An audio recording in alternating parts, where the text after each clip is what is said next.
lewat laman resmi DJP sesuai kantor pelayanan pajak KPP masing-masing. Demikian Cek Fakta Pro 1 RRI Makassar pukul 9 waktu Indonesia Tengah.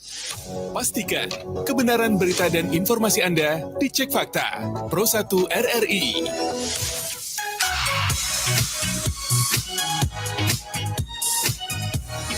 Pro 1. Dan baiklah mendengar, langsung saja kami mengajak Anda mengikuti dialog interaktif luar studio dengan topik mengkaji manfaat jaminan sosial ketenagakerjaan bersama rekan kami Rahmadani. Rahmadani. Baik, terima kasih. Assalamualaikum warahmatullahi wabarakatuh dan selamat pagi pendengar dimanapun Anda berada. Senang rasanya saya Dani kembali hadir menyapa Anda dalam dialog luar studio yang kami hadirkan langsung dari kantor BPJS Ketenagakerjaan Jalan Urip Sumoharjo, Makassar ya.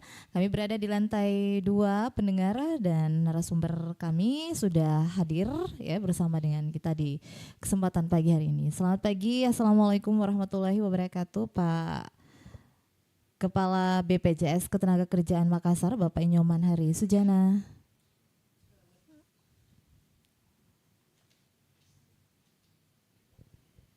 Ya, selamat pagi Mbak Dani. Apa kabar Pak? Luar biasa, pagi yang cerah.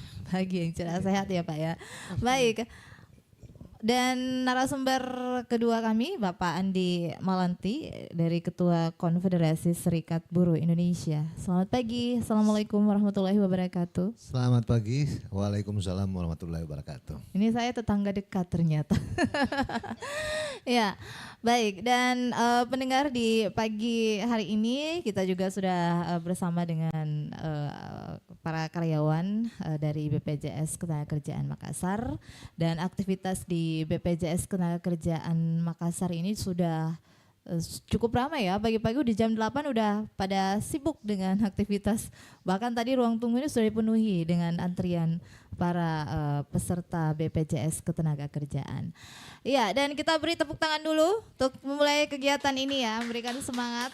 Dan sebelum kita tentunya nanti kami informasikan juga ada Kabid Pelayanan BPJS Ketenagakerjaan Makassar Bapak Andi Nur ya, nanti juga akan bersama dengan kita.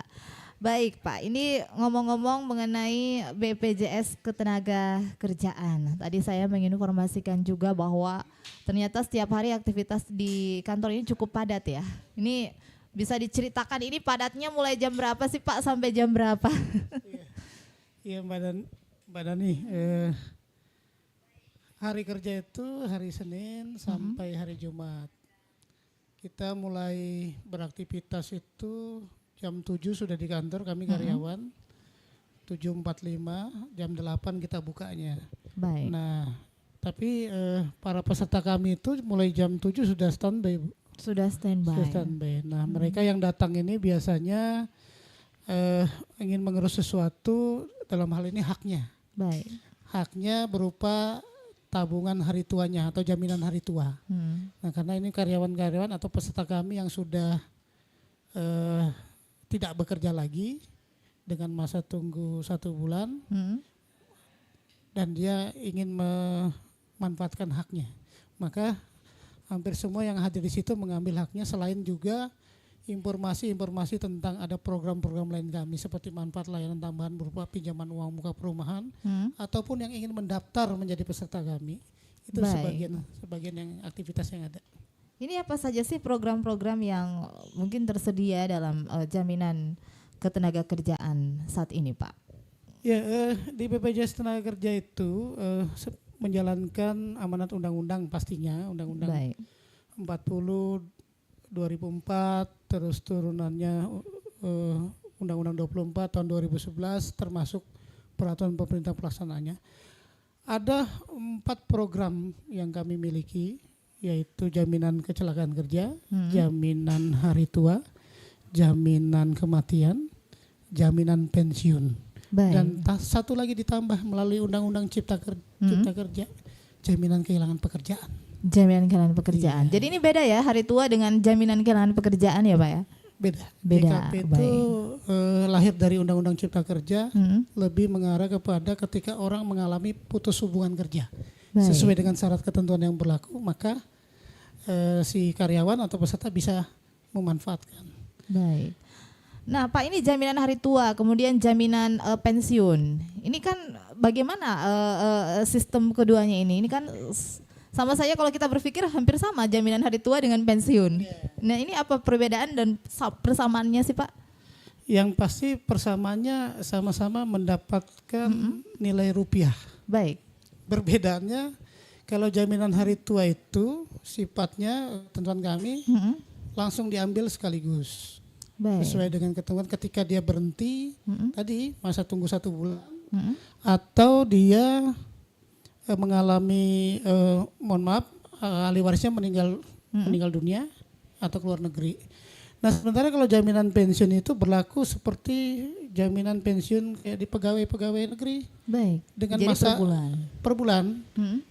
Ada 2 skemanya. Yang pertama itu diambil secara langsung atau lamsam ketika si pekerja atau si peserta itu belum memenuhi syarat minimal 15 tahun masa iur. Baik. Ya, atau memenuhi syarat ketentuan yang berlaku. Itu sifatnya langsung diambil sama dengan jaminan hari tua. Baik. Tapi kalau sudah memenuhi syaratnya maka setiap bulan akan menerima uang selama seumur hidup, kemudian turun ke istri atau ahli warisnya. Baik. Dan anak. Nah, dengan program-program yang dimiliki oleh BPJS Ketenagakerjaan saat ini, berapa sih sebenarnya jumlah kepesertaan yang tentunya di bawah naungan cabang Makassar, Pak?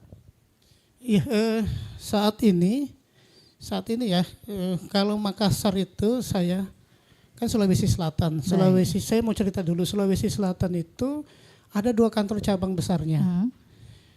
16 kabupaten kota di Sulawesi Selatan, mulai dari Makassar sendiri, kemudian mengarah ke Maros, kemudian mengarah Pangkep, Baru, Parepare, Pinrang, kemudian Wajo, Sinjai, Bone, kemudian di Bulukumba, Bantaeng, Goa dan Takalar, itu masuk wilayahnya kantor cabang Makassar.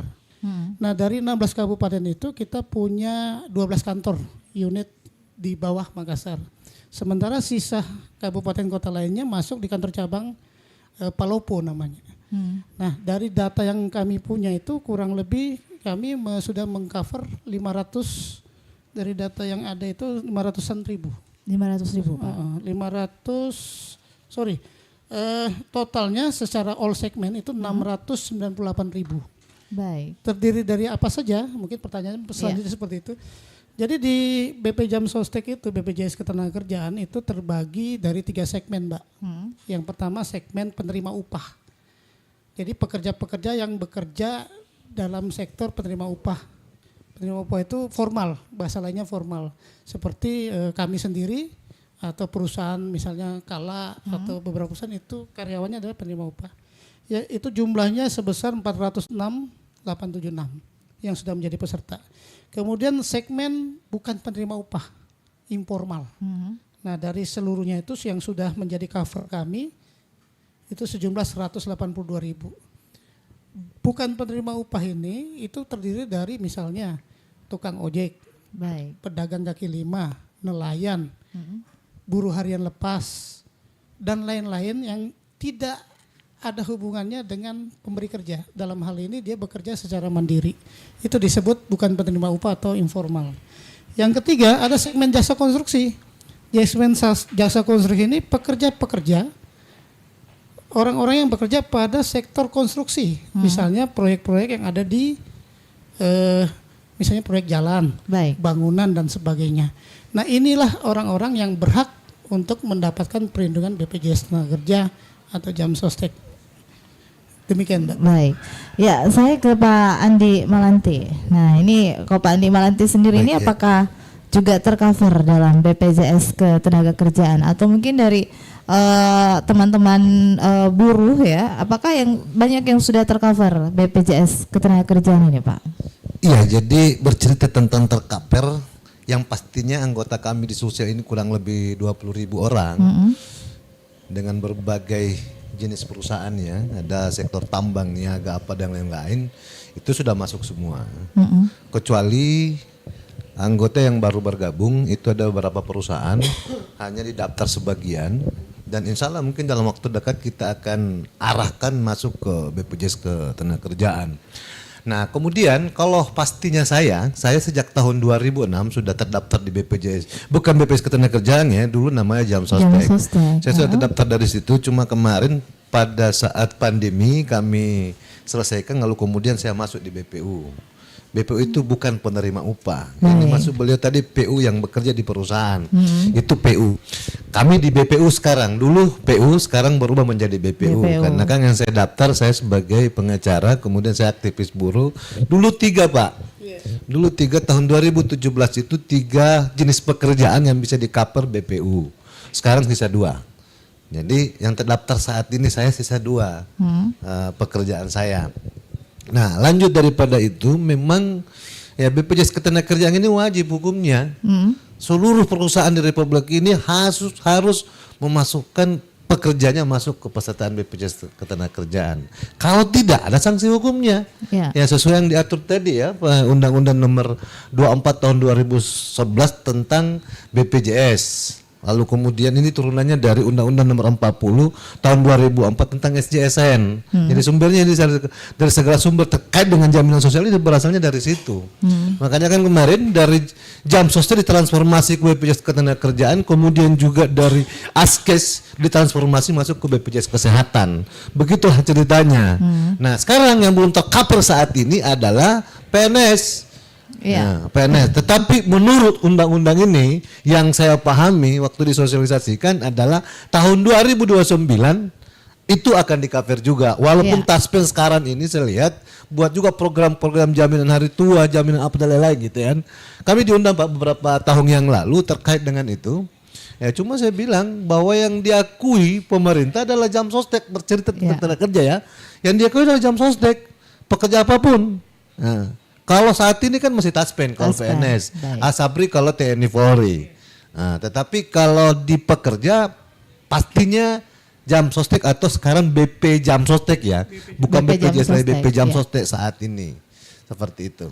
Nah Pak, tadi kan diharuskan oleh seluruh karyawan ikut dalam program BPJS Ketenagakerjaan ini. Tapi apakah ada perusahaan-perusahaan yang nakal juga yang tidak memasukkan karyawannya atau buruhnya untuk masuk ke kepesertaan BP Jamsostek ini Pak? Masih ada, dampaknya masih banyak. Baik. Makanya para pengusaha-pengusaha itu takut pekerja yang masuk serikat buruh. Karena ketika dia masuk serikat buruh sudah pasti harus masuk BPJS. Itu wajib. Karena kalau tidak ya kita pasti laporkan. Ya mungkin kalau di BPJS kan namanya wasrik ya. Dulu belum ada wasrik ya. Dulu masih di bawah naungan pengawas ketenagakerjaan. Nah kita pasti lapor. Dan pasti akan diperiksa. Nah yang jadi masalah memang ketika pekerjanya tidak terdaftar di BPJS Ketenagakerjaan lalu kemudian terjadi kecelakaan kerja, ya pastinya perusahaan harus tanggung jawab. Dan ketika saya temukan seperti itu Pak Kaca pasti saya akan advokasi dan saya harus pasti suruh membayar sampai sesuai dengan pelayanan yang diberikan oleh BPJS Ketenagakerjaan. Bayangkan ya ketika terjadi kecelakaan patah kaki, ya kan ya harus ganti kaki palsu. Mampu enggak perusahaan? Menggantikan seperti apa yang dilakukan oleh BPJS Ketenagakerjaan seperti itu.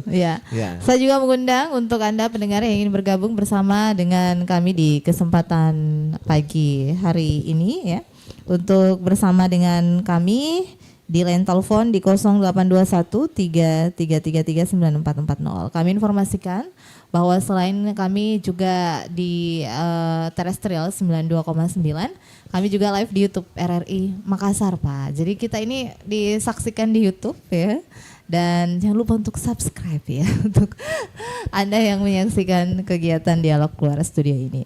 Nah Pak, ini dengan jumlah yang disebutkan tadi hampir 600.000 orang yang menjadi peserta BPJS Ketenagakerjaan. Nah ini sebenarnya targetnya sampai seberapa besar sih Pak? Dan seperti apa upaya-upaya yang dilakukan dari BP Jamsostek sendiri untuk tentunya mencapai target kepesertaan ini? Ya, target kami itu sebenarnya di tahun ini itu masih baru achieve atau 50%-nya ya. Baik. Jadi mestinya kita harus bisa dapat itu yang diamanatkan oleh negara lebih 1 juta yang harus kita cover 1 juta. Iya, 1 juta. Jadi kalau bicara coverage ya, coverage itu, maka secara Makassar sendiri kita masih ada gap sekitar tadi 500-an ribu. Itu menjadi tantangan tersendiri. Nah, upaya-upaya yang dilakukan pastinya kita kolaborasi. Salah satunya dengan sahabat kami ini melalui serikat, itu salah satu upaya yang bisa kita lakukan. Kemudian ya hal-hal yang Mbak Dani lakukan ini itu juga sangat membantu kami mensosialisasikan program ini, mengedukasi masyarakat bahwasanya ada program negara yang sifatnya wajib dan harus kita miliki semua. Bahwasanya yang sering terjadi itu BPJS itu hanya mungkin lebih mengarah ke satu ya, ke saudara kami yang lebih ke kesehatan. Nah, maka peran edukasi seperti ini akan sangat membantu. Yang ketiga yang pasti kita terus mensosialisasikan dari sisi kami, sosialisasi ke seluruh lapangan ya, kerjasama dengan pemerintah daerah. Nah, baru-baru ini kami juga berkolaborasi dengan pemerintah Kota Makassar. Itu sudah peran pemerintah Kota Makassar juga sangat baik dengan diberikannya perlindungan kepada seluruh masyarakat pekerja rentan. Ini pekerja kategori desil 1 lah bahasanya, yang rentan terhadap resiko jatuh lebih miskin daripada yang biasanya. Sejumlah 35.472 kalau tidak salah itu. Dan termasuk di sana adalah perlindungan kepada pekerja-pekerja disabilitas. Ada sekitar 100. Jadi dari pemerintah juga sudah ada perannya, dari organisasi buruh juga sangat membantu, dan harapan besar saya tadi yang disampaikan Pak Andi Melanti tadi, masih ada mungkin hanya sekian persen yang perusahaan atau pemberi kerja yang mungkin dia belum paham atau seperti apa kondisinya. Itu ayo kita, kalau kita memiliki pekerja di rumah atau mempekerjakan orang, ayo jangan lupa dong ininya, perlindungan kepada pekerjanya. Nah, itu tentu sentuhan-sentuhan yang kalau saya pribadi itu harapannya tadi, karena ini sudah menjadi kewajiban perlindungan, ya secara sadar mereka harus mendaftarkan. Baik. Jangan sampai tadi kata Pak Andi harus ada upaya-upaya hukum atau seperti apa ya, karena kita bicara undang-undang. Nah, saya menyentuhnya lebih ke sana, Mbak. Iya, saya ke pendengar. Halo, selamat pagi. Iya, halo, selamat pagi. Halo. Iya. Dari siapa, Pak? Iya, Pak Iwan. Pak siapa? Pak Iwan. Pak Iwan, silakan Pak Iwan. Iya, Pak Iwan di Maros. Silakan Pak Iwan di Maros. Iya. Saya kira jaminan sosial ketenagakerjaan ini kan memang sangat perlu. Tapi yang realitanya yang ada sekarang ini masih banyak perusahaan atau paling tidak pemberi kerja lah yang belum mendaftarkan para pekerjanya. Bahkan lebih manis lagi kan mereka masih banyak yang digaji di bawah UMR, itu di bawah, bahkan ada di bawah 1 juta. Ya, jadi memang BPJS Ketenagakerjaan ini harus sering-sering saat serikat pekerja, mungkin juga dari kerjaan. Nah, saya kira serikat pekerja ini jangan pilih-pilih orang juga, ya. Jangan hanya anggotanya saja, karena ini kan masih banyak pekerja-pekerja ini yang ada di luar sana yang mungkin tidak terdaftar dalam serikat pekerja, itu tidak ada yang memperjuangkan mereka, ya. Nah, pegawai-pegawai mereka itu kan masih banyak yang gaji 2 juta, masih banyak digaji bahkan di bawah 2 juta. Gaji saja di UMR, apalagi yang produk-produknya jaminan sosial, jaminan BPJS Kesehatan, BPJS Ketenagakerjaan. Ini ironi, ini kenyataan. Jadi teman-teman yang ada di serikat buruh ini, jangan kalian itu hanya para anggota saja. Jadi kan banyak yang luar sana itu, dia tidak tahu sama sekali dia mau menang. Tapi ya daripada tidak kerja, tidak makan. Biar tidak ada jaminan sosial, biar tidak ada kecelakaan kerja, mati ya. Oh iya apa? Jadi saya pikir ini butuh sinergi BPJS Ketenagakerjaan, serikat pekerja. Jadi serikat pekerja jangan pilih-pilih orang juga, ya. Jangan hanya dari perusahaan itu dia rumah makan apa itu mereka tidak tercover itu dengan pendidikan ketenagakerjaan, buru-buru harian itu banyak. Jadi memang ini tidak boleh menutup mata itu pemerintah provinsi, pemerintah kota, pemerintah kabupaten melihat ini para pekerja-pekerja yang ada di lapangan ini, buru-buru bangunan, tempat banyak yang tercover. Jadi saya harap memang ini perlu menjadi perhatian utama, terutama serikat pekerja.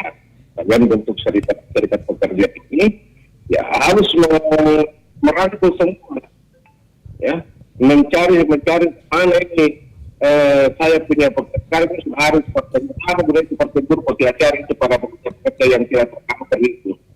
Percuma saja berpolitik, ya. Baik. Saya kira seperti itu, ya. Jadi serikat buruh ini saya banyak sorotin serikat buruh, ya. Karena banyak ini yang tidak terdata ini, tidak tercover ini para pekerja-pekerja. Saya kira kalau begitu mereka terlibat itu saja. Jadi pemerintah dan serikat buruh ini harus aktif.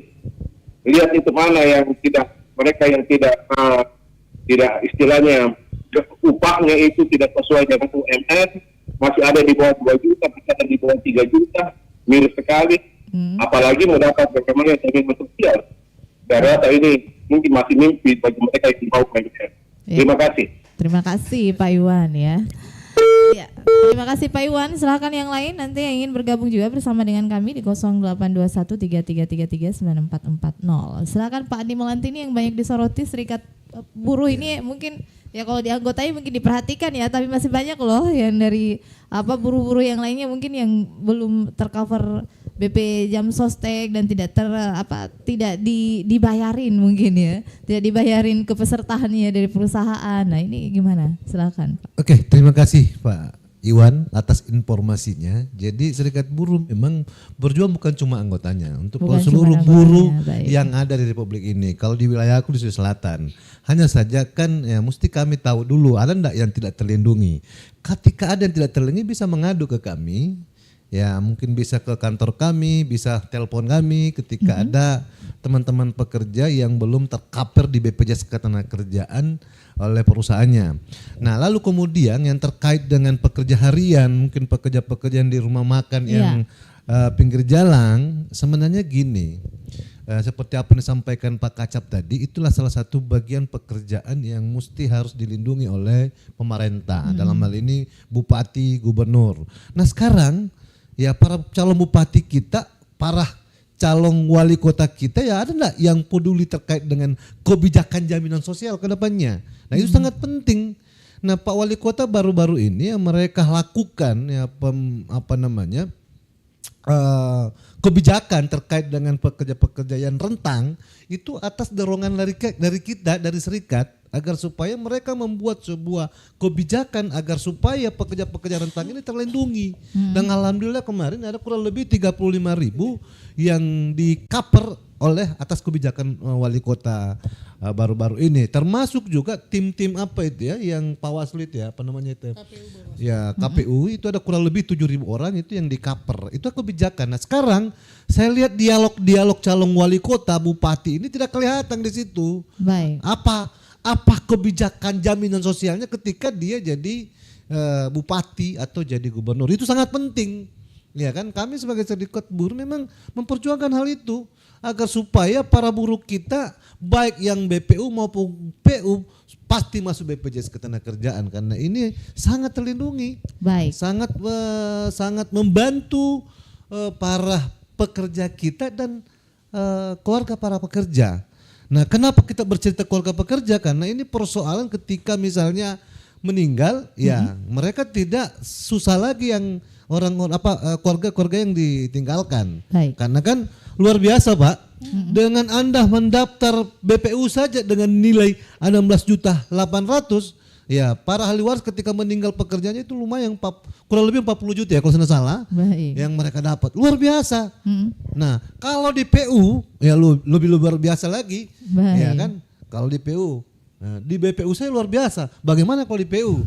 Ya, seperti itu ya. Jadi intinya adalah ketika ada yang merasa dirugikan tidak didaftar baik BPJS ketenagakerjaannya maupun upahnya, ya kan? Ya bisa mengadu ke kami karena dua-duanya ini masuk kategori tindak pidana kejahatan. Tidak memasukkan BPJS ketenagakerjaan itu kejahatan, lalu kemudian tidak upah minimum provinsi juga itu kejahatan. Ini imbas daripada Undang-Undang Nomor 6 tahun 2023 ini terlalu keras ini kan. Tidak keras. Kalau di Undang-Undang 13 tahun 2003 tentang ketenagakerjaan, ya kalau perusahaan belum sanggup membayar upah minimum provinsi bisa bermohon penangguhan. Sekarang tidak ada lagi bahasa penangguhan. Anda tidak UMP berarti Anda melakukan sebuah kejahatan. Baik. Itu jadi persoalan saat ini. Iya, saya ke Pak Nyoman. Silakan Pak Nyoman. Apa ini, Pak? Ya, nah ini terkait dengan tadi pertanyaan-pertanyaan dari Pak Iwan mungkin bisa juga ditambahkan. Silakan Pak. Iya, memang benar kata Pak Iwan tadi ya, salah. Saya hanya ingin menekankan kolaborasi itu penting. Ya. Karena memang ini udah garisnya udah clear, undang-undang, dasarnya undang-undang. Maka seluruh pemangku kepentingan, stakeholder itu harus bekerja lebih keras, harus bersinergi lebih erat, dan upaya-upaya yang dilakukan tadi memang ada yang terlewat. Tapi sekali lagi BPJS Tenaga Kerja ini kan ada kebatasannya juga. Maka dia akan terkait misalnya temuan-temuan buruh yang belum terlindungi. Maka kata Pak Andi tadi laporan awal harus masuk. Mungkin kalau kami temukan langsung kami akan tindak lanjuti. Di kami itu ada petugas pengawas pemeriksaan sekarang. Kewenangannya agak sedikit ditambah. Kewenangan kami itu agak sedikit ditambah, tapi masih ada batasan yang harus kami koordinasikan dengan penegak hukum. Baik. Dalam hal ini misalnya di pengawas tenaga kerja maupun di kejaksaan. Ya. Nah itu upaya-upaya yang kita lakukan. Ini penting sekali supaya tadi benar kata Pak Iwan, hasil temuan saya kalau saya bincang-bincang di lapangan ke teman-teman buruh itu Pak, dia pasti lebih milih daripada melapor, lebih baik dia masih ingin bertahan bekerja. Ya. Nah hal-hal ini yang perlu mungkin harus cari solusi bersama ya, jalur seperti Takut di itu. PHK pastinya. Mungkin seperti itu ya analognya. Iya, saya rehat dulu menuju ke studio ya untuk mendengarkan beberapa persembahan lagu dan juga iklan berikut. Nanti akan kami kembali bersama dengan Anda di Dialog Luar Studio langsung dari kantor BPJS Ketenagakerjaan Bekasi. Apalagi ya? Wah, apa tuh? Kok rame-rame? Wah, ada diskonan susu kotak. Beli yang banyak mumpung lagi diskon. Biar aku bisa lebih hemat.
Ya, baik pendengar dimanapun Anda berada, kita kembali bersama di Dialog Luar Studio RRI Makassar, langsung dari kantor BPJS Ketenagakerjaan Cabang Makassar ya.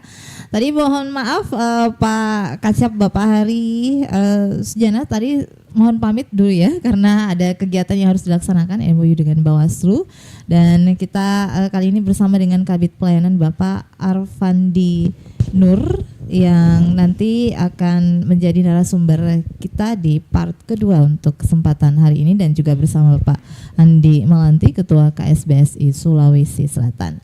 Ya, ngomong-ngomong tadi sudah panjang lebar ya, dan cukup menarik ya. Ini sedang dalam klimaks-klimaksnya dialog kita ini. Sayang sekali Pak, ada kegiatan yang harus dilaksanakan oleh Pak Kacap. Nah, ini mengenai pelayanan ya. Ini banyak manfaat-manfaat yang ternyata juga mungkin belum tersosialisasi dengan baik. Bahkan saya juga ini baru tahu ternyata ada program pensiun yang ternyata juga diterima setiap bulannya oleh peserta gitu. Nah, ini seberapa besar sih mungkin bisa diceritakan program-program tersebut ya, manfaatnya, dan juga seperti apa tentunya program-program ini sudah berjalan. Silakan Pak. Baik, tadi Ibu Dani ya? Ya. Oke, Bu Dani. Jadi tadi nyambung yang disampaikan Pak Ketua tadi, Pak Kaca baru saja menuju ke tempat pelaksanaan perjanjian kerjasama untuk pelindungan Bawaslu. Bawaslu. Jadi ya sama pentingnya dengan kegiatan kita pada pagi hari ini. Jadi terkait dengan program BPJS Ketenagakerjaan, memang di peraturan yang berlaku ada penahapan kepesertaan memang. Jadi semua program itu ada yang wajib diikuti oleh skala usaha tertentu, ada yang tidak. Contoh seperti ini, misalkan untuk skala usaha mikro misalkan.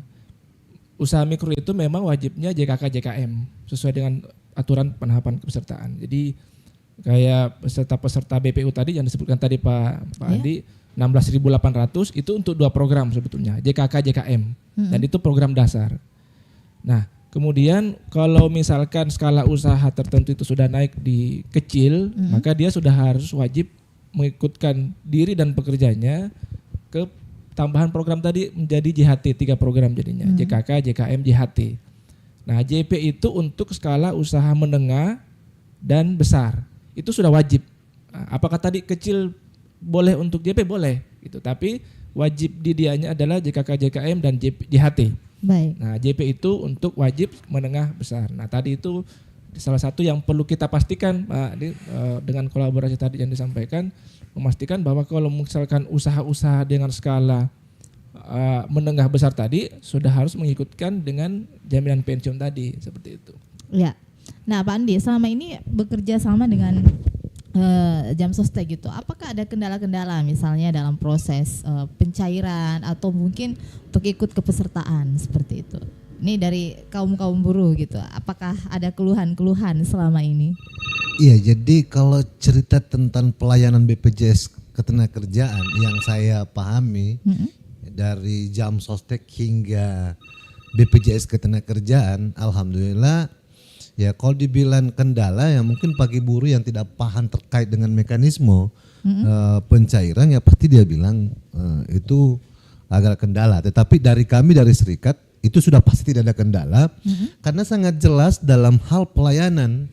Ya misalnya gini kan, dulu kalau waktu pandemi ya, pandemi ini kan dibatasi sampai 100 orang kalau saya salah yang bisa dilayani per hari. Atau kalau sekarang ini kemudian BP Jamsostek dulu itu datang kalau kita misalnya kita mau cairkan JHT kan, ya harus datang ke Jamsostek dulu. Sekarang nggak perlu, ada namanya program JMO ya kalau saya salah, bisa di rumah langsung cair dana kita. Jadi nggak ada kendala untuk saat ini dalam hal untuk melakukan pencairan JHT maupun pensiun. Baik. Ya. Saya ke telepon dulu. Ternyata ini banyak yang antri telepon. Halo.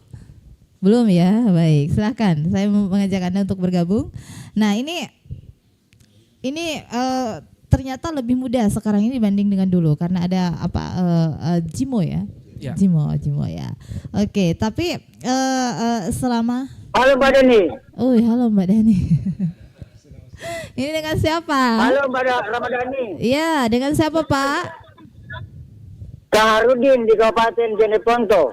Pak Harudin ya. Pertanyaannya apa Pak Kahar? Masuki juga ini jam Iya, sestek saya mau Pak ke Kahar. Pak Andi Melantik. Ya. Nih. Saya pro-nya dengan gelar. Assalamualaikum Bapak Andi Melantik. Ya. Halo, Assalamualaikum Bapak. Waalaikumsalam Pak. Iya. Iya. Jam sostek atau BPJS ini Pak, banyak yang tidak paham. Atau paham, tapi karena menyoal uang, tidak ada perut di belakang, selalu juga disalahpahami untuk memperoleh uang. Pertanyaan saya, jaminan sosial tenaga kerja diberikan ketika nanti mendapat kecelakaan, apakah diberikan ketika masih aktif, apakah diberikan ketika pensiun? Itu yang pertama. Pertanyaan kedua, kecelakaan di luar jam kerja Pak, atau di luar jam kantor, apakah juga mendapat jaminan sosial tenaga kerja? Terima kasih atas jawaban Pak Andi Melantik. Ya bukan Pak. Nanti Pak Andi Malanti yang jawab, jadi Pak Arfandi dulu yang jawab ya, karena Pak Arfandi ini yang lebih tahu. Oke Pak Harudin, terima kasih Pak Harudin Beta di Jeneponto, jauh-jauh Jeneponto Pak Arfandi silakan. Oke. Baik, saya sedikit komentar tadi sebelumnya terkait dengan kemudahan klaim tadi ya. Jadi saya melihatnya ini sisi positif dari COVID sebetulnya, karena begitu COVID kita berinovasi bagaimana supaya peserta ini masih tetap bisa merasakan pelayanan BPJS Ketenagakerjaan walaupun dibatasi. Maka kita ada namanya Lapak Asik dan masih berjalan sampai sekarang. Lapak Asik itu adalah klaim online. Jadi kita tidak perlu datang ke kantor, tinggal masuk ke website Lapak Asik, daftar, upload dokumen, akan dapat jadwal verifikasi, wawancara, kita akan video call untuk memastikan semua berkasnya sesuai sehingga kami bisa membayarkan tepat orang gitu. Nah, tadi Jimo ada lagi Jimo, tapi Jimo ini batasannya memang untuk saldo di bawah 10 juta. Jadi untuk saldo di bawah 10 juta tidak perlu tunggu waktu wawancara, tidak perlu datang ke kantor, tinggal daftar Jimo, kita lewat biometri HP-nya saja, kemudian langsung bisa memproses klaim JHT-nya. Seperti itu. Nah, terkait dengan tadi mungkin banyak yang tidak paham. Nah, upaya-upaya sosialisasi tentu terus kami lakukan karena di sini ada namanya akun representatif yang setiap saat membina perusahaan-perusahaan, tapi memang kendala karena yang kami bina itu kan biasanya ke HRD-nya atau pimpinan perusahaannya, tidak langsung ke pekerjanya. Maka banyak channel di YouTube, di media sosial BPJS Ketenagakerjaan, dan kita selalu mendorong untuk menginstal aplikasi Jimo tadi. Karena semua informasi, program, persyaratan yang sangat mudah tadi disampaikan Pak Andi itu semuanya ada di satu genggaman gitu, di handphone, di aplikasi Jimo tadi. Programnya apa syarat kalau saya mau klaim, sehingga tidak ada lagi yang istilah calo-calo yang seolah-olah kita mau klaim itu berat, padahal mudah saja persyaratannya, cuma KTP, KK, dan mungkin bukti kerjanya seperti itu. Baik. Nah, itu mungkin terkait dengan Pak Harudin Beta tadi. Ini tadi ada pertanyaannya yang mengatakan terkait dengan jaminan kecelakaan kerja tadi ya. Mungkin tadi pertanyaannya yang saya ingat tadi kalau misalkan di luar hubungan kerja ya. Jadi tadi sudah dijelaskan kita sebenarnya ada 4+1 program ya. Jaminan kecelakaan kerja. Kalau jaminan kecelakaan kerja itu fix selama urusan pekerjaan. Selama ruang lingkupnya itu mulai dari kita keluar dari rumah, dalam perjalanan, kemudian di tempat kerja atau tempat penugasan, termasuk Mbak Dani ini karena lagi bukan di kantornya tapi dalam rangka penugasan kan. Sampai dengan kembali ke rumah itu ruang lingkupnya. Di luar itu memang bukan ranah jaminan kecelakaan kerja. Mungkin kalau lagi di jalan, pergi jalan mungkin ada jasara harja atau apa, jadi ada perlindungan lain. Tetapi jaminan lain, misalkan jaminan kematian itu dia tidak melihat dia meninggalnya dalam kerja atau tidak. Selama dia ada resiko meninggal dunia, maka tetap kita bayarkan santunannya senilai 42 juta tadi. Nah, jadi itu walaupun di luar kerja. Bahkan kalau misalkan meninggalnya di luar dalam kecelakaan kerja, itu manfaat meninggalnya kepada ahli waris lebih besar, Pak. Lebih besar. Ada 48 kali upah yang dilaporkan plus beasiswa untuk 2 orang anaknya senilai total 174 juta. Jadi itu yang bisa saya jelaskan terkait dengan ruang lingkup tadi. Karena ada tadi pertanyaan kalau misalkan di luar dari hubungan kerja ya. Ada tapi JKM-nya ada. Baik. Tapi JKK-nya murni selama itu adalah urusan pekerjaan. Iya, Pak Adi, ini apakah sebenarnya program-program ini juga sudah tersosialisasi dengan baik di kaum buruh saat ini?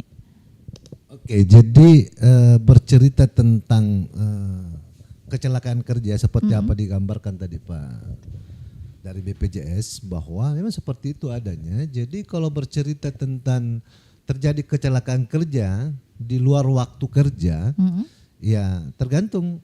Kalau misalnya dia pulang dari kantor ke rumahnya itu masih tanggungan BPJS Ketenagakerjaan. Tetapi kalau rute yang di jalan yang kebiasaan yang dilewati terjadi kecelakaan itu tidak ditanggung. Ya, contoh misalnya gini ya. Saya kerjanya di BPJS Ketenagakerjaan. Saya tinggal di Veteran. Tetapi saya ke Veteran bukan lewat veterannya atau lewat urip ya. Tapi saya lewat perintis dulu. Iya kan, berputar. Baik. Ya, berputar ke Borong apa lain-lain, terjadi di Borong kecelakaan itu tidak ditanggung. Iya, itu betul seperti itu. Enggak. Nah, kecuali kalau itu kan rutenya kan jelas kan, rute terdekat.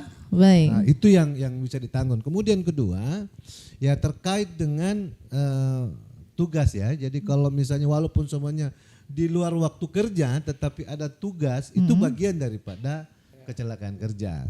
Misalnya terjadi di tugas, anggaplah kalian supir lah misalnya ya. Disuruh antar barang ke mana gitu. Terjadi kecelakaan itu pasti ditanggung. Tapi jam kerjanya bukan jam kerja jam 4, bukan, mungkin malam hari atau kapan. Yang jelas ada perintah dari perusahaan, lalu kemudian terjadi kecelakaan itu pasti ditanggung. Baik. Itu kuncinya. Kemudian kedua, mesti Pak Kahar dan Beta ini dia pastikan juga keluarganya masuk BPJS Ketenagakerjaan. Ya kan? Karena mungkin Pak Kahar dan Beta kerja di PU ya, di perusahaan, berarti kan perusahaan yang bayar sebagian. Tetapi istrinya Dembeta, Pakar Dembeta tidak tercover. Ya mestinya harus masuk juga di BPU. Ya BPU itu bukan penerima upah, istrinya bisa. Jadi kan tidak semua orang tahu ini bahwa istri juga bisa, ya bisa lah. IRT itu ibu rumah tangga juga pekerja, iya kan? Apa dia kerja? Ya dia kerja rumah tangga, dia layani suaminya, dia layani anaknya, dia pergi pasar gitu kan. Makanya perlu juga dilindungi. Nah karena itu Pakar harus pastikan masuk ke BPU, BPJS Ketenagakerjaan istri-istri dan anaknya gitu ya. Seperti itu ya. Nah saya tertarik juga untuk mengetahui bahwa ternyata dari kepesertaan BPJS ini mungkin tidak semuanya juga mulus ya Pak Arfandi. Ada juga yang menunggak gitu. Nah ini bagaimana yang bagi peserta BPJS yang menunggak dan tidak nanti dibayarkan oleh perusahaan? Nanti ke Pak Andi dulu, Pak Arfandi dulu. Tadi itu sudah disampaikan kami ada petugas pengawas pemeriksa itu satu, tapi memang tadi kewenangannya batas sehingga kolaborasi dengan stakeholder tadi sama dengan kami kolaborasi dengan kejaksaan dengan pengawas itu sama, kami turun sama-sama untuk mengecek ataupun menindak secara langsung perusahaan-perusahaan yang tadi kami istilahnya PDS ataupun menunggak iuran gitu. Jadi upaya-upayanya itu termasuk laporan-laporan tadi dari serikat pekerja maupun serikat buruh. Nah, itulah sekali lagi saya ingin mengajak kita untuk memanfaatkan betul yang namanya JIMO. Karena kita pekerja kadang nggak tahu apakah iuran kita dibayar atau tidak. Iya. Tapi lewat aplikasi ini kita bisa tahu bahwa kita dibayar iuran sampai bulan berapa sebenarnya. Sehingga kita pun sebagai pekerja bisa melapor loh, saya dipotong nih tabungan saya JHT 2%, tapi kok iuran saya baru dibayar terakhir beberapa bulan lalu, padahal tiap bulan saya terima gaji, tiap bulan saya dipotong sebagai tabungan saya di jaminan hari tua. Itu bisa kelihatan di aplikasi JIMO. Kita bisa lihat juga gaji yang kita terima dengan gaji upah yang dilaporkan oleh perusahaan. Oh ternyata perusahaan cuma lapor gaji saya 1 juta ini, padahal saya terima 3 juta atau UMP misalkan. Baik. Karena itu akan berpengaruh ke tabungan saya. Bahwa karena JHT itu misalkan, jadi JHT itu kan porsinya kita menabung untuk jaminan hari tua kita itu 5,7% ya. 3,7%-nya itu adalah tanggungan perusahaan pemberi kerja. 2% dari upah kita. Jadi total 5,7% itulah hak kita untuk jaminan hari tua. Nah kalau perusahaan cuma melaporkan upah di bawah UMP padahal kita digaji UMP bahkan di atas UMP, maka kita rugi dong punya tabungan di jaminan hari tua. Nah jadi itu JIMO ini sebetulnya salah satu bentuk antisipasi ataupun untuk menghindari tadi itu. Ada penunggakan iuran, jadi bantu kami untuk menyampaikan itu. Tapi di luar dari itu tentu kami ada monitoring, monitoring perusahaan-perusahaan mana yang bayar iuran terakhir kapan, sehingga di kami justru ada satgas piutang namanya. Jadi ini sudah dibentuk, ada satgas piutang yang memang ada yang kategori lancar, kurang lancar, macet, diragukan, itu sudah ada memang bidang yang khusus untuk menyelesaikan persoalan iuran itu. Iya. Jadi kalau misalnya menunggak gitu, enggak ketahuan, terus kemudian di PHK. Nah, minta JHT-nya keluar dicairkan, itu seperti apa nantinya?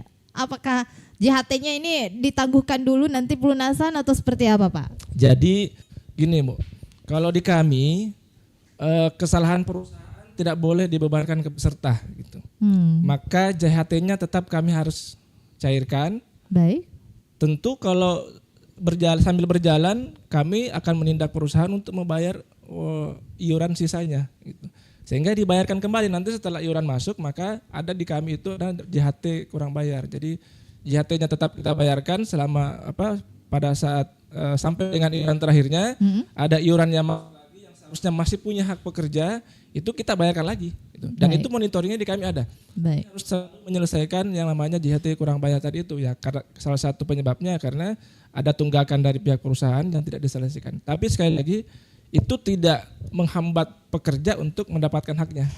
Jaminan hari tua tetap kita bayarkan. Baik. Nah, Pak Andi, ini jadi yang menunggak banyak pastinya juga jadi perusahaan kalau yang menunggak itu banyak, sangat banyak ya, khususnya perusahaan-perusahaan menengah ke bawah ya.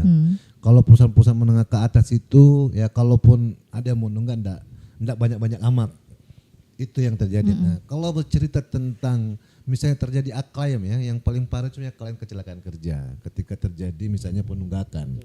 Itu butuh waktu kan, harus ada disuruh pengakuan dulu perusahaan biasanya. Tetapi yang pastinya pekerja pasti dilayani. Walaupun terjadi penunggakan. Ini kalau di sektor PU, penerima upah. Yang tidak bisa sama sekali dilayani adalah di BPU kalau misalnya tidak aktif.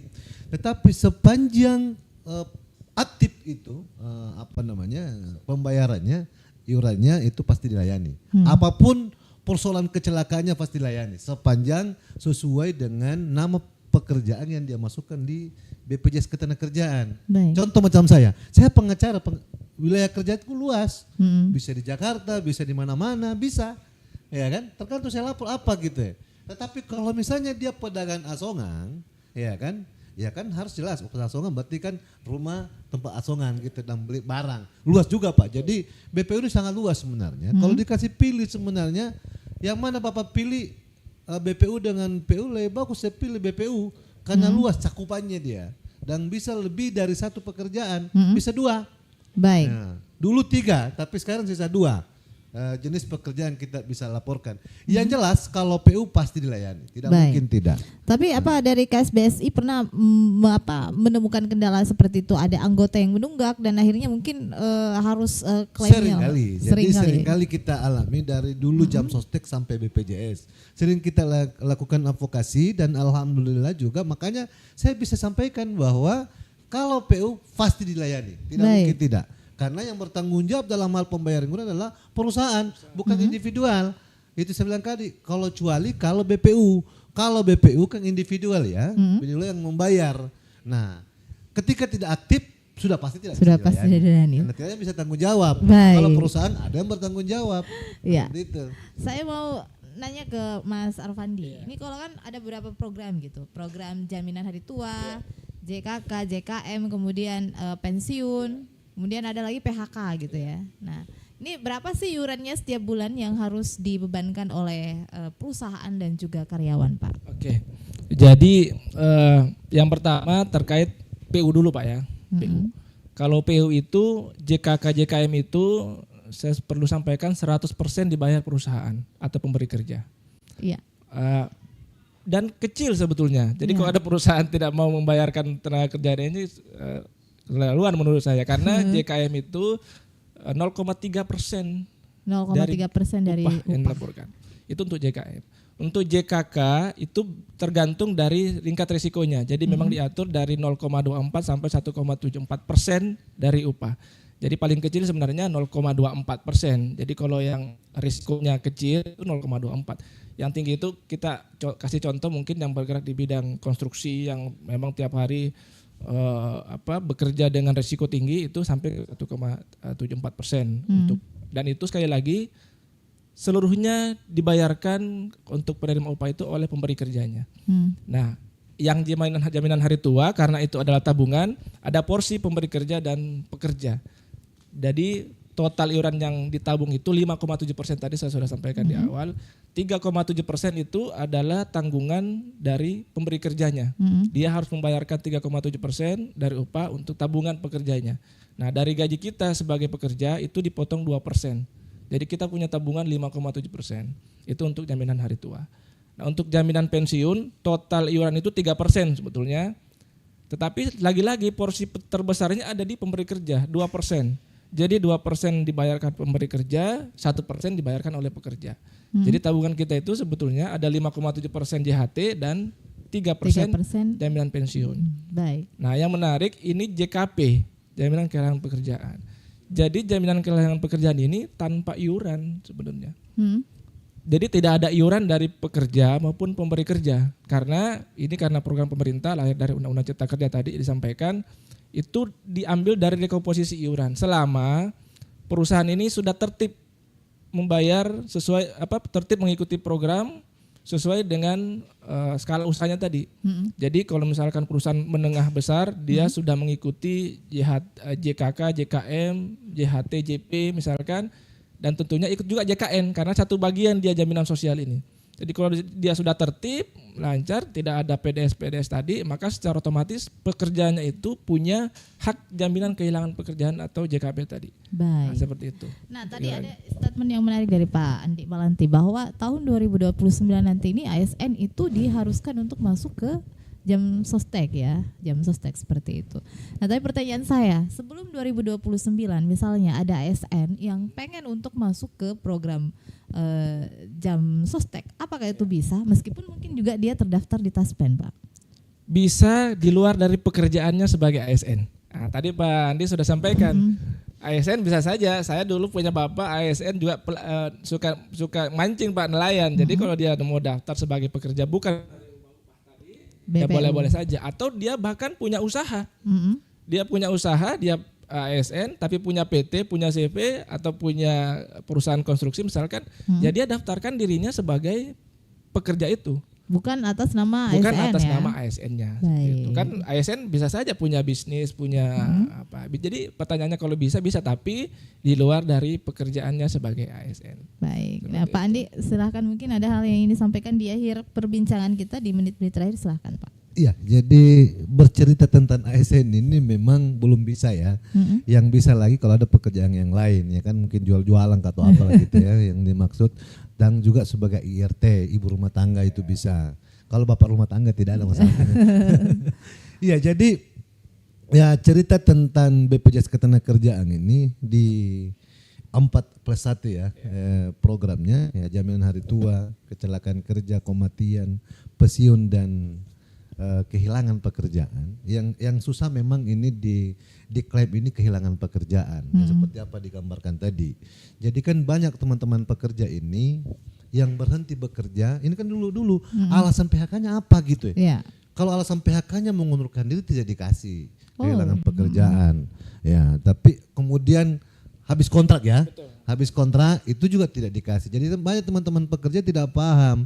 Wah, kalau di PHK ya kan PHK itu banyak, ada mengundurkan diri, habis kontrak, usia pensiun juga tidak.